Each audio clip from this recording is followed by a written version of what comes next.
Evangelho segundo João, capítulo 19. Então, por isso, Pilatos tomou a Jesus e mandou açoitá-lo. Os soldados, tendo tecido uma coroa de espinhos, puseram-lhe na cabeça e vestiram-no com um manto de púrpura. Chegavam-se a ele e diziam: Salve, Rei dos Judeus! E davam-lhe bofetadas. Outra vez saiu Pilatos e lhes disse: Eis que eu vou-lo apresento, para que saibais que eu não acho nele crime algum. Saiu, pois, Jesus trazendo a coroa de espinhos e o manto de púrpura. Disse-lhes Pilatos: Eis o homem. Ao verem-no, os principais sacerdotes e os seus guardas gritaram: Crucifica-o! Crucifica-o! Disse-lhes Pilatos: Tomai-o vós outros e crucificai-o, porque eu não acho nele crime algum. Responderam-lhe os judeus: Temos uma lei, e de conformidade com a lei, ele deve morrer, porque a si mesmo se fez filho de Deus. Pilatos, ouvindo tal declaração, ainda mais atemorizado ficou, e tornando a entrar no pretório, perguntou a Jesus: De onde és tu? Mas Jesus não lhe deu resposta. Então Pilatos o advertiu: Não me respondes. Não sabes que tenho autoridade para te soltar e autoridade para te crucificar? Respondeu Jesus: Nenhuma autoridade teria sobre mim se de cima não te fosse dada. Por isso, quem me entregou a ti maior pecado tem. A partir deste momento, Pilatos procurava soltá-lo, mas os judeus clamavam: Se soltas a este, não és amigo de César. Todo aquele que se faz rei é contra César. Ouvindo Pilatos estas palavras, trouxe Jesus para fora e sentou-se no tribunal, no lugar chamado Pavimento, no hebraico Gabatá. E era para a seve pascal, cerca da hora sexta, e disse aos judeus: Eis aqui o vosso rei. Eles, porém, clamavam: Fora, fora, crucifica-o. Disse-lhes Pilatos: Rei de crucificar o vosso rei? Responderam os principais sacerdotes: Não temos rei, senão César. Então Pilatos o entregou para ser crucificado. A crucificação. Tomaram eles, pois, a Jesus, e ele próprio, carregando a sua cruz, saiu para o lugar chamado Calvário, Gólgota em hebraico, onde o crucificaram e com ele outros dois, um de cada lado, e Jesus no meio. Pilatos escreveu também um título e o colocou no cimo da cruz. O que estava escrito era: Jesus Nazareno, o Rei dos Judeus.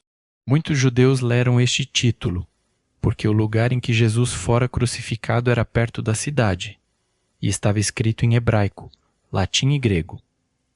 Os principais sacerdotes diziam a Pilatos: Não escrevas, Rei dos Judeus, e sim que ele disse: Sou o Rei dos Judeus. Respondeu Pilatos: O que escrevi, escrevi. Os soldados deitam sortes. Os soldados, pois, quando crucificaram Jesus, tomaram-lhe as vestes e fizeram 4 partes, para cada soldado uma parte, e pegaram também a túnica. A túnica, porém, era sem costura, toda tecida de alto a baixo. Disseram, pois, uns aos outros: Não a rasguemos, mas lancemos sorte sobre ela para ver a quem caberá, para se cumprir a Escritura. Repartiram entre si as minhas vestes, e sobre a minha túnica lançaram sortes. Assim, pois, o fizeram os soldados. E junto à cruz estavam a mãe de Jesus, e a irmã dela, e Maria, mulher de Clopas, e Maria Madalena. Vendo Jesus sua mãe, e junto a ela o discípulo amado, disse: Mulher, eis aí teu filho. Depois disse ao discípulo: Eis aí tua mãe. Dessa hora em diante, o discípulo a tomou para casa.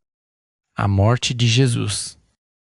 Depois, vendo Jesus que tudo já estava consumado, para se cumprir a Escritura, disse: Tenho sede. Estava ali um vaso cheio de vinagre. Embeberam de vinagre uma esponja e, fixando-a num caniço de isopo, lhe achegaram à boca.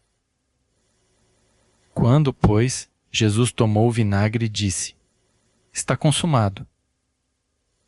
E, inclinando a cabeça, rendeu o espírito. Um soldado abre o lado de Jesus com uma lança. Então os judeus, para que no sábado não ficassem os corpos na cruz, visto como era a preparação, pois era grande o dia daquele sábado, rogaram a Pilatos que se lhes quebrassem as pernas e fossem tirados. Os soldados foram e quebraram as pernas ao primeiro e ao outro que com ele tinham sido crucificados. Chegando-se, porém, a Jesus, como vissem que já estava morto, não lhe quebraram as pernas, mas um dos soldados lhe abriu o lado com uma lança, e logo saiu sangue e água. Aquele que isto viu testificou, sendo verdadeiro o seu testemunho, e ele sabe que diz a verdade, para que também vós creiais. E isto aconteceu para se cumprir a Escritura: nenhum dos seus ossos será quebrado. E outra vez diz a Escritura: eles verão aquele a quem traspassaram. O sepultamento de Jesus. Depois disto, José de Arimateia, que era discípulo de Jesus, ainda que ocultamente pelo receio que tinha dos judeus, rogou a Pilatos lhe permitisse tirar o corpo de Jesus. Pilatos lhe permitiu. Então foi José de Arimateia e retirou o corpo de Jesus. E também Nicodemos, aquele que anteriormente viera ter com Jesus à noite, foi, levando cerca de 100 libras de um composto de mirra e aloés. Tomaram, pois, o corpo de Jesus e o envolveram em lençóis com os aromas, como é de uso entre os judeus na preparação para o sepulcro. No lugar onde Jesus fora crucificado, havia um jardim, e neste, um sepulcro novo, no qual ninguém tinha sido ainda posto. Ali, pois, por causa da preparação dos judeus e por estar perto o túmulo, depositaram o corpo de Jesus.